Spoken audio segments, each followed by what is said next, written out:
Ladies and gentlemen, Ring of Honor is back. I just got done watching Supercard of Honor 2022, and going into this, I really didn't know what to expect. I hadn't watched a Ring of Honor show in years. The last one I recall watching actually was the G1 Supercard in 2019, and let's all be brutally honest here. The majority of us watched that show because of New Japan, not because of Ring of Honor. After the Elite left Ring of Honor and went to form AEW with Tony Khan, Ring of Honor lost the majority of their star power, if not all of it. And with that, a lot of fans just stopped following the promotion, because I know I did. AEW was just much more big time, it was much more easily accessible, and it was just better in general. And over the next couple of years, Ring of Honor would really struggle to find its footing. It really didn't know what it wanted to do. And as attendance started going down for the promotion and wrestlers started leaving for other promotions, a lot of people thought that the end of Ring of Honor was inevitable. What was once the hottest independent wrestling promotion in America that helped kickstart the careers of guys like CM Punk, Samoa Joe, Bryan Danielson, AJ Styles, Christopher Daniels, just to name a few, was now struggling to find success despite now being owned by a multimedia company in Sinclair Broadcast Group. And that's the strange thing. Since 2011, Ring of Honor was owned by this billion-dollar corporation, and yet they were never really pushed to the next level. They were just used to fill in TV time. Then again, Ring of Honor was experiencing moderate success between the years of 2011 and 2018 compared to the past couple of years. Maybe Sinclair was happy with this level of success for Ring of Honor.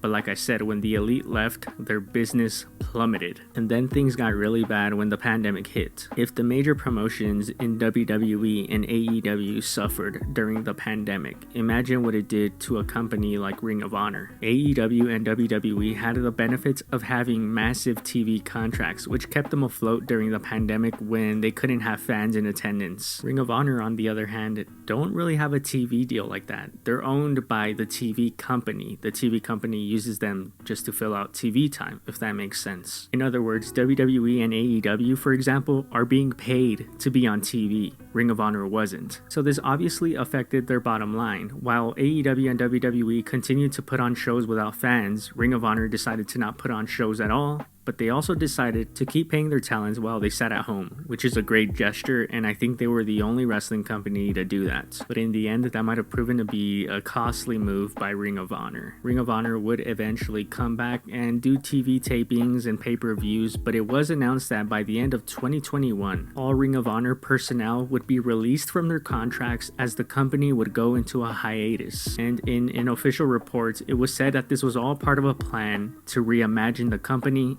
and bring it back more to its independent roots, meaning instead of signing wrestlers to long-term exclusive contracts, they would just bring in wrestlers on a per appearance basis. It was weird because I said earlier that we all felt the end of Ring of Honor was inevitable, but this news still shocked the wrestling world. To see so many people lose their jobs like that all at once is never a good thing. The promotion did say that they would return in April 2022 for Supercard of Honor, but a lot of things were left unclear. For example, when the company went on hiatus, a lot of the champions were left with nothing to do, so they started defending their Ring of Honor titles in other promotions. The general direction of Ring of Honor was left unclear.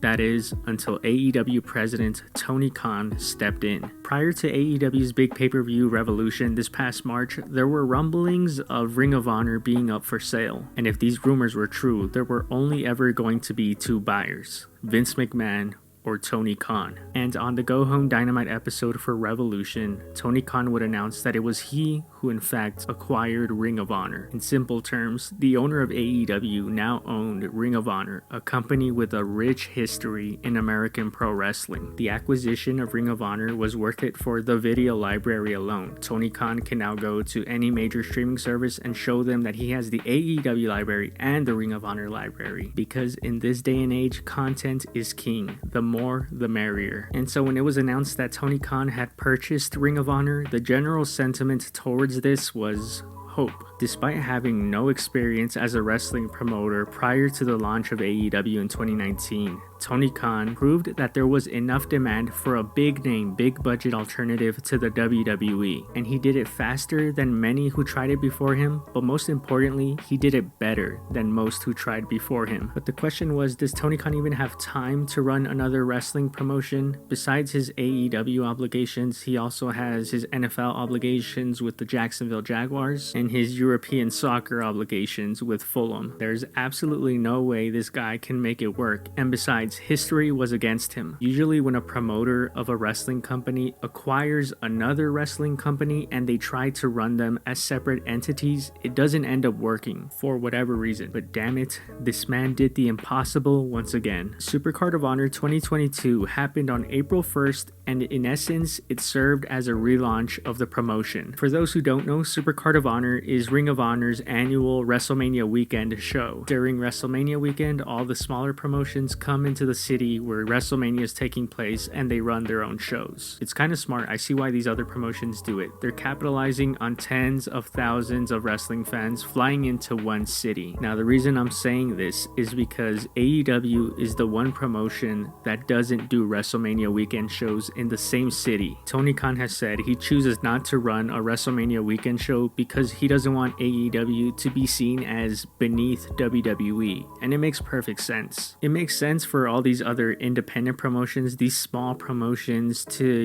piggyback off WrestleMania, but AEW, the big number 2 big budget promotion, they simply don't need it. To put it simple, they sell out arenas on their own. So that's Tony Khan's mentality. He doesn't want to run WrestleMania weekend shows. And the reason I brought this up is because when he bought Ring of Honor, this show already had a venue booked and they had already sold tickets. So rather than cancel the show, he decided to go all out and put on the best possible Ring of Honor show, the first under his ownership. And Tony Khan just might have put on the best show on WrestleMania weekend, and it wasn't even under the AEW banner. Right at the start of the show, the energy from the fans was electric. It was unlike anything we had seen for a Ring of Honor crowd in a very, very long time. And to be fair, Tony Khan booked a hell of a card for this show. This show was loaded with a lot of what we've come to expect from Tony Khan. Great wrestling, the occasional referee distraction, and tons of surprises. But more importantly, it was satisfying. From the great opener between Swerve and Alex Zane to the surprise recruitment of Brian Cage for Tully Blanchard Enterprises alongside Gates of Agony, Jay Lethal and Lee Moriarty had what felt like a classic Ring of Honor match, to the somewhat surprising crowning of Mercedes Martinez as the interim Ring of Honor Women's Champion. But then we got the match that drew the house, FTR versus the Briscoes for the Ring of Honor Tag Team titles. There was a lot of expectation on this match to deliver. A lot of people were actually saying before the match started that it would be match of the weekend. And what the Briscoes and FTR delivered here was a tag team wrestling masterpiece. This was cinema. Everything on the card before this match ranged from decent to great, but this match elevated this show to another level. There were chants of tag team wrestling, fight forever, and more importantly, ROH. It was during this match where it truly hit me.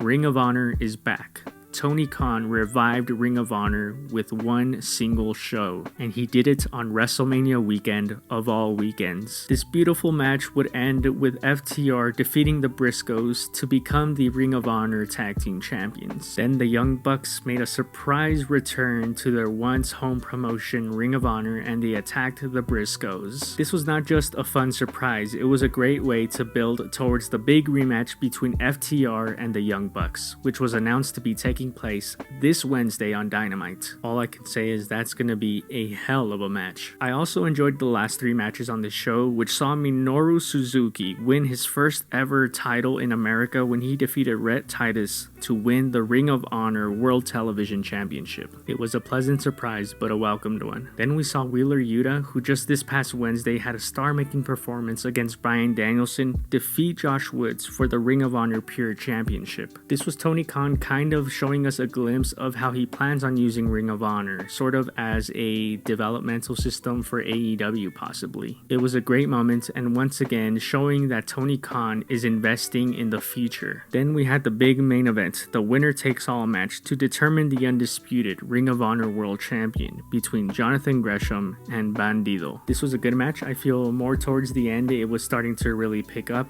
and in the end we did see Jonathan Gresham get the win and become the undisputed ROH World Champion. But it was the aftermath where we got a trademark Tony Khan ending. Jay Lethal, who had already seemingly snapped earlier in the night, came out to attack Jonathan Gresham, and then Sanjay Dutt came out and helped Jay Lethal. And everybody is thinking, who's gonna help Gresham? And then Ring of Honor alumni Samoa Joe makes his big return to the promotion, his big return to pro wrestling. And he cleans house, he helps Gresham stand tall, and it's such a cool way to end this big new era of Ring of Honor. It's a trademark Tony Khan ending, as I just said. Before the show went off the air, commentary would say that Samoa Joe would be on this Wednesday's Dynamite, which made things intriguing. It really wasn't clear if he would be a Ring of Honor guy, an AEW guy, and then Tony Khan tweeted out the graphic that Samoa Joe was all elite. And at that point, it became very obvious. This is all Tony Khan's big multiverse of wrestling promotions. Wrestlers probably will come and go between both promotions as they please, and that is very, very interesting. As I said earlier, Ring of Honor might end up serving as the developmental system for AEW, and I think that would be a great idea. I've also seen the great idea floating around how Ring of Honor pay-per-view should be implemented into the 4 big AEW pay-per-view weekends, kind of like how takeovers used to be to the main roster pay-per-views. Maybe have the Ring of Honor pay-per-view on Saturday and then the AEW pay-per-view on Sunday.